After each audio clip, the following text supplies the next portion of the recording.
Congress party గత ఎన్నిక సమయంలో రైతులకు ఇచ్చిన హామీలు నెరవేర్చాలని మంచిర్యాల జిల్లా దండేపల్లి తహసీల్దార్ కార్యాలయం ఎదుట బీజేపీ నాయకులు సత్యాగ్రహ నిరసన దీక్షకు చేపట్టారు.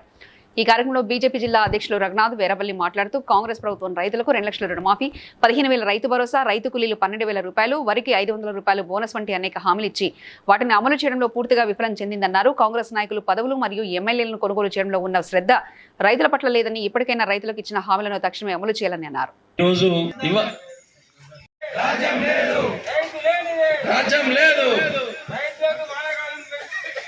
ఎన్నికల సమయంలో అనేక హామీలు ఇచ్చింది, అందరినీ మోసం చేసిండ్రు.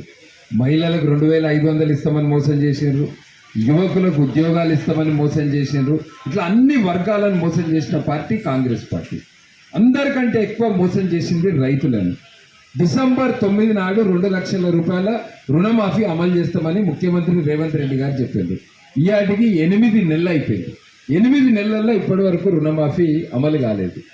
రైతులకు ఏదైతే కడంకి సంబంధించిన మరమ్మతులు సరిగ్గా చేయకపోవడం వల్ల ఇక్కడ పంటలు ఎండిపోయే నష్టం ఉన్నది. మేము భారతీయ జనతా పార్టీ తరఫున రైతులకు న్యాయం జరగాలి, రైతుల సమస్యలు పరిష్కరించాలి, ఎన్నికలలో రైతులకు ఇచ్చిన హామీలను నెరవేర్చేంత వరకు కూడా రైతులకు అండగా ఉంటాం, రైతుల తరఫున కొట్లాడతాము. ఈ రోజు ఈ కార్యక్రమం చేపట్టిన దండపల్లి మండల please like and share, subscribe to BCN Telugu News. Please like, share and subscribe to BCN Telugu News.